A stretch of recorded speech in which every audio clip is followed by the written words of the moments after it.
there's like even like a bigger tier of just understanding, because like, yeah, you can look at it and see it, but it's like actually like talking to the person. And like, I always try and go and talk to, master grandmaster players about mechanical things, because like, that's one thing. Like, it's like, how do I get better at doing this? Like, how do you do it? And can I, like sensei me a little bit? But we are going into this draft, so let's actually talk about that. On the left-hand side, we do have Firm Handshake, and on the right, we have Oh My Science. Oh My Science going to go ahead and ban out that Murden right away. Yeah, still a very strong hero, and I think we can just go back and look at the map bans. I think it was Firm Handshake banned away Braxis. Oh My Science took away Warhead Junction, so not seeing that one again. And both of the StarCraft maps are taken away, and very different bans from what we saw in the previous map. We saw, I think it was the Sylvanas banned away, and also the Malthael. And now we're seeing Murden and Tessa. I think just that little bit of a higher level for both these teams. Oh, this is this is going to be a huge matchup, and I can already see in Twitch chat there's the hype for it. I mean, these are some strong teams, and I've caught them here and there on HeroesHype amateur series weeks, and these guys they always entertain, and to see them go up against each other this early in the bracket is really awesome. Looking forward to it. I've already got a pretty decent draft so far, as we have the EDC as that first pick. As we saw in the previous game, very strong, very stable front line. But on the left side, we do have the Greyman and the Rhaegar. The Rhaegar didn't necessarily have the best of showings in the previous game, but seems that teams are still relying on that Orc. I think it's a lot of like comfort within the chain heal. It does have that bounce. It is kind of, when I need to play a healer, that is a comfort pick for me, because I did learn, like that was one healer where I was like, I'm going to get good at one healer. So if I ever get stuck in it, I have a backup. Like I have that, back pocket. I can do this kind of decent. So, whenever I do it, now it's actually Lieutenant Morales, because she's just so much fun with grenade build. She is pretty good, but yeah. So it might be one of those, but either way, on the side of Firm Handshake, looks like they're actually going to be hovering over that Lieutenant Morales, going to be taking that out. Now, the question I have is the draft that they currently have on the side of Oh My Science. Do you think that they could potentially go into an Ana and maybe, Stukov here? Oh, I hope I see an Ana, because I've just been absolutely loving her since she came out. She's so much fun to play, and she can facilitate so many fun combinations that I would love to see, but we'll have to see if that is a direction they go for, because if you are going to want to pick up an Ana, you most definitely want a second support. She doesn't have that self-sustain in her kit, so if she takes damage or is poked away, she is completely out of the action and can make it very hard for her to make an impact. Exactly. The thing that I'm kind of thinking here is that you could run your Malthael maybe in the solo lane. You could definitely then have a 4-man rotation if you want to do that, or you maybe kind of have rotations from like a Vala and that Stukov, or I don't know. Like I'm kind of torn. Maybe you just do like a 1-2-2 at that point. We'll have to wait and see. There's still other supports like the Aaro, which does pair up quite well with the Valor. That is true. We'll have to just wait and see once we get towards those picks. But it is going to be the Lucio band away, so it seems that it is on the right side. It is what, Oh My Science? On the right hand side, we do have Oh My Science, and on the left, it is Firm Handshake. Yes, so they believe that Firm Handshake will be wanting to go for those double supports and just taking away that Lucio, who does facilitate a lot of those very aggressive forward-moving compositions quite well. Just not wanting to allow that whatsoever.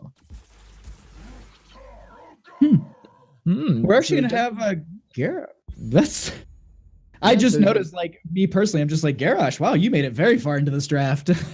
Yeah, well, as I mentioned in the previous draft, once you start to get to those more coordinated teams, you do start to see a little bit of lower priority, because he does tend to kind of stick out like a sore thumb if he's not getting the impact. And if he's overextending himself to try and get those picks, he's also leaving himself very open to any potential engage in. When you do have a Malthael on the other side, he can cut through a lot of that inbuilt tankiness that the Garrosh has, so he would have to be a little bit careful in how he positions in trying to get these picks.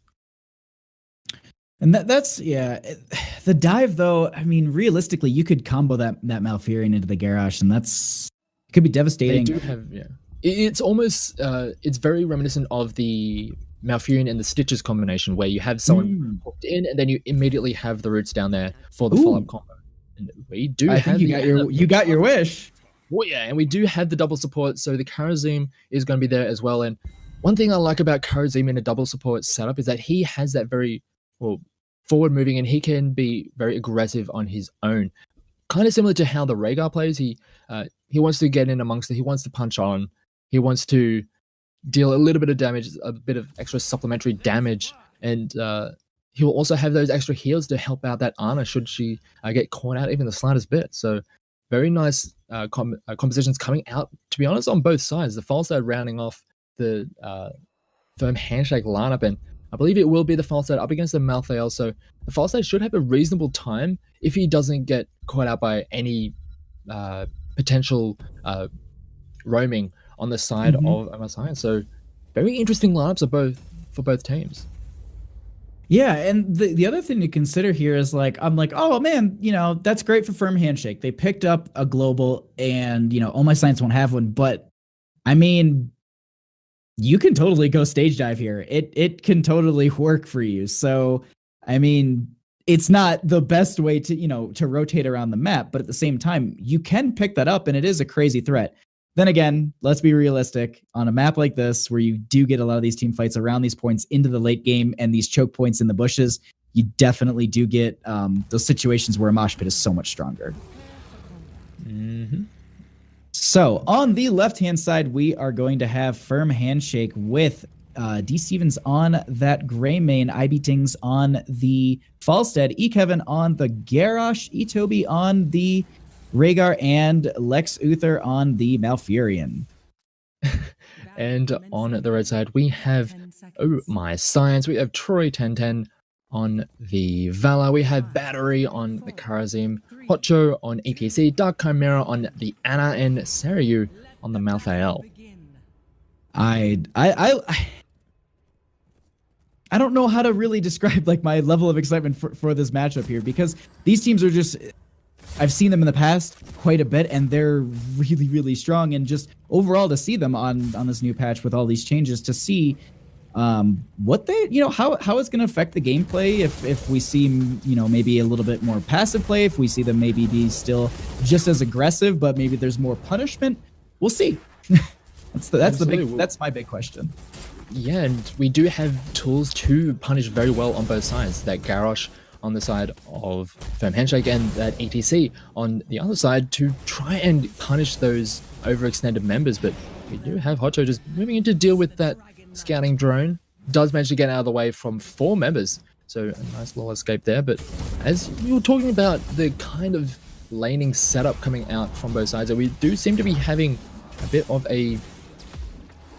an interesting rotation coming towards the top side, and just having members just floating between a lot of the lanes, just to make it a little bit unsure of where everyone is going to be going, as Troy is actually taking a lot of damage as the 3 members does get the flip in, and that is going to be it. And it's going to be the first kill going over to the side of firm Handshake. That was a phenomenal toss pull at the last second, because I was like, all right, he's got out. Oh no, he didn't. No, that was very interesting. The range on that is a little bit longer than you always expect. Didn't respect the range. But we actually do have a rotation here on 2. Actually, in the top lane, looks like IB-Tings will take a little bit of damage. ETC gonna get pulled here. No flip, and the roots are gonna be there, but these towers are gonna be doing some damage to a few of the members. No kill picked up. Yeah, he is going to be able to get out of that, but with 3 members here in the middle lane, it is very hard for this ETC to really get any kind of presence. But we do have Battery coming down to at least start punching away at that Malfurion, but it is just going to be forcing them away and allowing this ETC to get a little bit more presence in the lane. But we do actually, if we look towards the bottom side, it looked like the Valor was trying to try and cap that bottom point, but just not really aware of any kind of potential rotation coming out from the other side, as we do have the 4-man coming down, as they don't manage to get the Groundbreaker to lock in that Valor. So does manage to survive that one, but it looks like we're going to get just a little bit more fighting on this bottom side of the map. And that's exactly... They're really making sure that they pressure this bottom at this point. We actually have Hero getting a little bit low. Ivy Dings kind of chasing deep a little bit for this. Gets the hammer out, but it will not pick up the kill. Maybe if it was the mage from the last game, that little damage buff. But we actually have Greymane diving into Troy here. Does get the roll out. They do toss the minion. Doesn't get the kill, but Greymane goes ahead and secures it either way. Yeah, it's a very nice kill yet again going over to the side of Firm Handshake. They are punishing that Valor, and with only just the Ana there to help out, sure, she can do a decent amount of healing on her own, but there's only so much you can do when you have all the lockdown and the damage coming out from that group from Firm Handshake. But here we're in the middle lane, they're trying to just delay the point being captured, but they're just taking so much damage. His battery is just going to get executed by that Greymane jumping in, and with all the space in the world, it does mean that the rest of Oh My Science are going to be able to flip over the point. They do have both of the shrines in their favor, but they just don't really have the space in the middle lane to try and capture it. But it's a nice delay, considering the fact that they lost a couple of members. That is true, and we actually have Troy going ahead and picking up this camp. Okay, it looked like some of the members were kind of in the bush. Actually, looks like, okay, so in top, they go ahead, they're going to hold this over. Camp's going to get picked up, and that's going to rotate into bottom lane. And overall, I think these teams, at least on the side of Oh My Science, they're going to be looking to just mostly lane up and get to 7. The points, I don't think, are going to be the biggest contests, especially with this 4-man currently coming down into the bottom lane. Looks like they're going to need to back off there. But in top, Seer just kind of clearing this up, and it's just kind of even matchup between these two members. Yeah, as soon as that False steps onto the point, he has to be very careful, because that it just puts him in a position where the Malthael can be at his best, where you're in close quarters and you want to be just essentially just brawling away, and the amount of sustain coming out from that Malthael is just a little bit more than what the False can deal with. But on the bottom side, Troy takes another flip into the tower range, but he does manage to get out of there, and the healing coming out from the double support is still pretty decent when you have all of that, when you have the Biotic Grenade helping out. And they do manage to flip over that point on the bottom side, but meanwhile on the top side is flipped over to blue, so still no Dragonite just yet. And it looks like at this point, a lot of these teams are probably going to be, I was going to say they're going to be doing this back and forth, but, you know, I was thinking they'd just be playing a little bit more safe, but either way, it looks like, no, they'll definitely, I was going to say they'll play safe till 10, then maybe try and get the advantage from that. But either way, I mean, these teams, they want it now, and it looks like there's a pull into battery. Will not be able to get over that little wall there. This point will be contested. Now in mid, they could potentially pick it. Oh, nope. Malthael did stop it in top while clearing out that camp in bottom as well. Yeah, this is a bit of just a whole lot of back and forth, actually, I should say. But so far, it has been going a little bit more in favor of Firm Handshake. They have been getting some of those kills here and there. They've got about half a level in the lead, and it looks like they nice sleep dart down onto the ETC, not the ETC, the Greymane, and they are going to get the damage there, and that's a nice execution, taking that one out. And this is going to give a lot of space over to Oh My Science to try and get themselves into a position to take the first Dragonite. And that's exactly it. I mean, if they can get this will be big for them, because, well, the other thing to consider is that they were, you know, a little bit lower on that 9 level side, but with the death that just happened, they can push up into this lane and they'll kind of even this up. And so 10s are going to be achieved on either side at just about the exact same time. Sleep dart onto Kevin at the last second, right as he was about to pull. And 10s are up for both teams. IBTing's taking quite a bit of damage in top. We'll have that barrel roll to get out, but the Ancestral does connect onto Kevin. The 7-sided strike does come out. Sleep dart as well. They get the kill onto Garrosh, and that is pretty big for Oh My Science here. They're going to chase Lex Uther a little bit further away, but they will probably grab this bottom and position themselves for a Dragonite pickup. Yeah, very nice pickup. Having that 7-sided strike doing so much damage to that Garrosh, and as you mentioned, it is going to give them the space. There's not really much that the rest of Firm Handshake can do to actually stop this. Actually, there's going to be a minion that is going to be the hero. They do manage to interrupt it and gives enough time over to the Falstad to delay the point and actually flip that over to the blue side. So those hero minions coming in clutch, but they did end up having to lose that Malfurion in the meantime. Oh, just that Archer, like, I don't know how many times I've just raged. Just like, he hits you and you're just like, oh, God, why? You're always just about to get it too. We do actually have battery diving, chasing IB Tings actually. They look like they do have the point yet again, and it looks like the far side is going to be able to fly himself away, but this does give a little bit of extra space to try and get the Dragonite, but yet again on the bottom side is going to be flipped over. So we're almost 8 minutes into the game, around level 12, or onto the side of my Signs, and still we had not seen a single Dragonite just yet. And it's been honestly a fairly good lane matchup here. The kills are pretty even. Actually, we do have battery getting tossed here, taunted. ETC nice. Will slide in. There's no Mosh was not used. No follow up or anything, so it's good that he saved it. But it looked like he was ready to, like he would have had a 3-man right there, definitely. But unfortunately, battery did die, and it looks like they will go ahead and collect this bottom point, and they potentially can pick this up on the side of Firm Handshake with that kerosene dead. Yeah, especially with the laning matchup moved towards the top side with that Malfurion, and also for quite a while they had the Greymane there to help just dominate that lane, and now it looks like the ETC is actually going to get caught out trying to delay the point, but this is just going to make it so easy for them to try and capture the point, but they are just going to fly towards the bottom side. A nice gust gets the members of Oma Science way out of position. They do manage to take down the Valor, but out the rest of my Science being able to really help out all too much, and it looks like they're going to lose battery as well, and that's going to be a third one going down. He is going to use the 7-side strike, not going to be able to get too much out of it, and that is a massive fight going over to Firm Handshake. And I really like what they're doing here. They're just saying, you know what? Look at how many are dead. Let's get some value. If they open up this bottom lane, the pressure is going to be, well, it's just gonna be easier for them to hold over this bottom because they can pressure it so much harder. Because Oh My Science has to literally run back to their keep front wall if they really want a defense. Seaver trying to soak mid as well as top, making sure that they don't lose out on too much experience here, but will be kind of delayed by that Falstad. Yeah, and it is going to give enough time to Oh My Science to actually get back and try and prevent a Dragonite capture, but they are just going to keep on moving forward. They are in a decent position to just keep on fighting. The 7-side strike doing dismantle work. It's a nice mosh pit, locks down 3. They're not able to prevent that in any way, shape, or form. Battery is coming in to start throwing in those punches. The Valor is doing a lot of work as well. As a nice mighty gust to push them away, but it is just going to be a bit of a defensive one. They're not able to make any additional play on that, so a nice invade coming up from Oma Science to follow up from that rather devastating fight loss just earlier.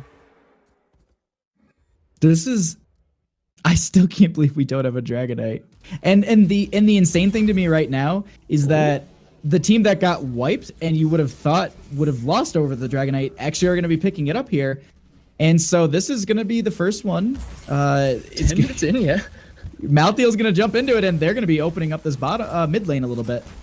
Yeah, they are just going to be taking down those towers with so many members of Firm Handshake there to try and dissuade that they're probably not going to be able to get too much out of it. They'll try and move away as Kevin coming in from the sides, taking so much damage and gets evaporated before that Ancestral could come in and help out, just trying to make the plays and just not working out as nicely. But let's go down onto the far side, but they're just going to keep on moving forward. Toby taking so much damage, does manage to get himself out of there with the help of the mighty Gust, but it is just going to be a fort going down, and Oh My Science really starting to pick up the pace here.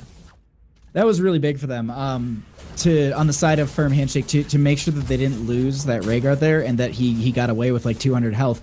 That's just, it's, now they can still be aggressive across the map. If they would have lost the Rhaegar there, I think that would have potentially been the keep front gate going, because that would have been, I think at the time, a 3v5. I think there was still one down from an earlier fight, if I'm not mistaken. Yeah, the Garrosh died just as that fight started, trying to get a flanking position, but just put himself in the worst position possible.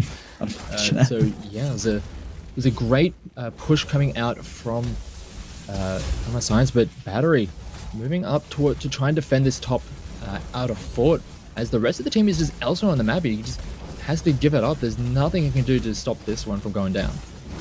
Now, this is really good on the side of Firm Handshake. It does put them, closer to 16, even talent tier. But what Oh My Science did is they said, you know what, you can have our top fort. We'll go ahead and pick up bottom lane camp as well as the Siege Giants, which will stack on top of that. And this is a nice, big, chunky push for the bottom lane.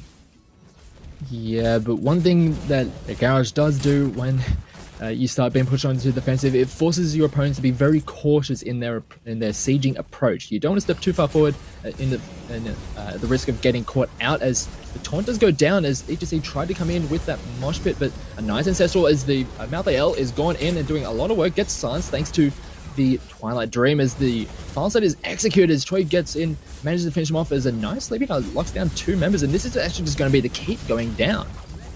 That was wonderful with the Sleeping Dart to nail 2 members there, because the fact that the 2 people that probably would have been the best to really break apart that aggression onto the keep were just standing still for a few seconds. So I really like what they're doing here, and also the poke that's just coming out from the Sleeping Dart onto you, Kevin, is just gonna be I like when I play against a very, very good Ana, like who can nail those Sleeping Darts like that. It's so frustrating. I love being that Ana and managing to get those nice Sleeping Darts. I wish I could be that Ana, but as I said, I'm not the support's not my main role, so I stay away from it. It's like I'm not gonna try and tilt my team here. So anyway, we do have Kevin jumping onto this point. Looks like they will have Oh My Science will go ahead and collect top, but bottom will be picked up by Firm Handshake. Yeah, I believe they're going to be okay with that. They do have the advantage when it comes to experience. They have almost a full level in the lead, so they don't have to rush it. They also have that keep down on the bomb side, so that is going to be a point where Firm Handshake are going to be forced to deal with over the course of this, over the rest of this game. So it is going to be a pressure point that Oh My Science will be able to leverage, as they do start to move their way in as the File Star does push towards the top side and manage to secure that point. So yet again, this is going to be the dance that we've been seeing for most of this game already. And these teams, I mean, realistically, with the game getting this late, these Dragonites will become so much stronger because of obviously the scaling within the game, as well as the death timers are going to be, we have an invade. With the cleanse comes out, we actually, oh my god, just everything used at once. There's a huge Twilight Dream that actually ended up pretty much getting the follow there. The 7-sided strike does come out. Majority of the members do get gusted away, but they are focusing on Chimera. Getting a little bit low. Power Slide does come through onto the Falster. They do get that kill. Toby looks like he is the next target. Does get that friendly toss, and it looks like it's just a trade here. And that was like everybody hit their R button at once. Yeah, and it could have been a lot worse for Firm Handshake. They were caught out of position completely, but a great response coming out from them, managing to turn it around and delete that Valor before she could get anything done. And this is a Creative the Hunter Valor who is very much reliant on those auto attacks, and when she is not given the space to do that, she doesn't really do a hell of a lot. And we saw in that fight, she went down immediately, so that was a lot of the damage done. And we saw the rest of Oh My Science just forced into almost a retreating pattern because they got caught out, as you mentioned, by everyone pretty much hitting their R button, and made it very tough for them to keep on going in that fight. Absolutely. The other thing to note here is that Vala did finish those Creed of the Hunter, I think it is. Yes. Yep. Creed of the Hunter. Yeah, I think that's what you mentioned. So it's just such a big amount of damage. But the other thing to note too is that there was like a giant team taunt, and then I think there was a mosh pit attempted, and I think it might have hit someone. I honestly couldn't tell because it was literally every heroic at one point. But with 20s really close on the side of Oh My Science here, you got to be thinking that maybe they're setting up for the 20s and then, definitely take the fight then. Absolutely. They don't need to pressure anything right now, not when they're so close to having such a considerable advantage. They aren't just going to play the usual dance around the objective points. They are just going to keep this pressure on the bottom side. They will have a bunch of Siege Giants to push down that bottom lane, and that is going to be something that Firm Handshake will have to deal with. He'll be pushing directly into their base, and there's only so long you can kind of ignore that kind of pressure. I like what they're doing right here. They're pushing up the wave. They're showing as a 5-man because they are hitting that minion wave, and they're basically forcing the entire enemy team back. Falstead's back now. Everyone has come back from top lane, and I think once... Oh my god, are they going to try and force the end? They have the advantage. They have the 20 advantage, still a whole level before Firm Handshake even close to that, and they have the tools to do so, but a decent amount of wave clear coming out on the side of Firm Handshake, so they are going to be able to keep their base alive. And now Troy's in a little bit of a weird position, but doesn't actually get punished just yet. Nice slowing totem as they do get the flip, the taunt onto that Karazim, but he will manage to get himself out of there. Not too much blown, just the Warlord's challenge, and they're just going to be backing away, and it looks like we're going to just go back into a little bit more of a holding pattern, but there's still a decent amount of time with the level 20 advantage for my Science, and it looks like they will be able to get a Dragonite for their troubles. Oh, that's huge. Getting the Dragonite here this late into the game, Falstad gonna try and fly down, but it's not quick enough. It's not quick enough. And actually, the other thing too is Falstad already flew down. Even if he picks up the, oh boy, Epic Mount? Epic Mount. Thank you. I just completely blanked out. But even if he picks it up, that cooldown reduction won't be applied till it hits the initial cooldown from where it's at now. My whole thing is just like, they're pulling these members around the map, and he has no flight at this point, so he can't, pressure a lane or maybe fly gust, separate some of the team here. And this Dragonite, it also kicks one of the members quite far away, and they're going to go straight into core with this thing. And it is going to be, once these shields get down, I think this thing is going to be really doing work on the core. A missed Twilight Dream doesn't get anything. A nice Mighty Gust with the Wind Tunnel is going to keep them away to give them enough time to deal with the Dragonite, but they just don't have enough for the rest of the team, as Kevin is going to be able to be kept alive, but a lot of the damage is going down onto the core, and Moshpit does lock down 2. The Falstad is going to be the first to fall, and it looks like it is going to be a very favorable fight going over to the side of Oh My Science. Troy does manage to limp away, and with the double support is going to be able to get back into the fight. A nice flip going in, but it looks like the damage has been done. They're not able to clean up any of the members of Oh My Science, and they are going to be able to take the win.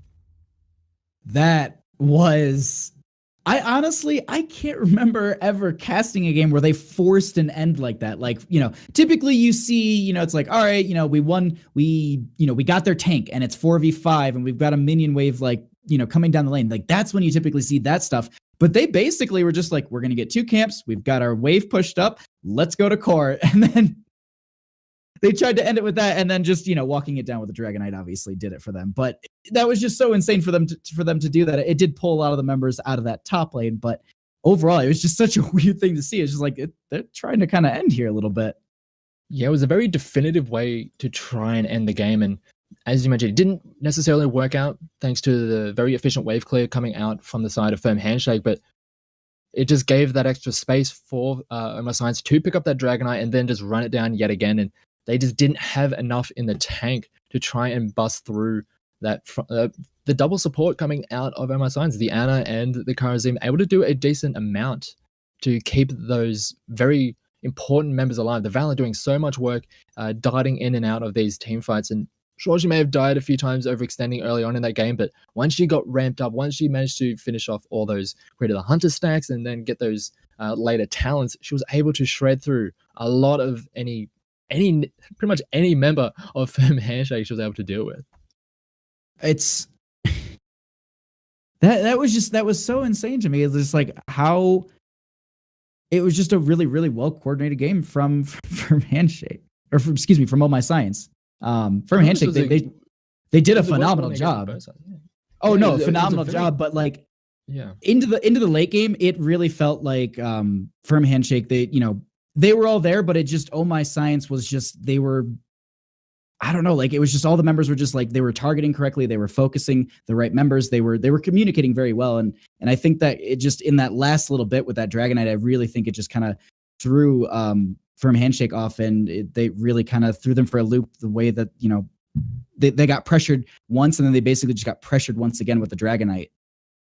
Yeah, I think it was around the 10-minute mark. Like, it was a very close and very back and forth game for the first, say, 10 minutes. And then once the first Dragonite went over to the side of Oh My Science, they were able to snowball it quite efficiently and started forcing more mistakes out of Firm Handshake. And we saw just a little bit of a better refinement and coordination once we got to the later game from Oh My Science, and that's eventually what did it in the end.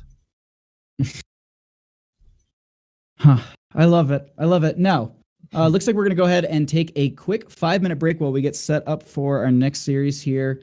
So just stay tuned, and we will be right back with HeroesHype Amateur Series week number 87.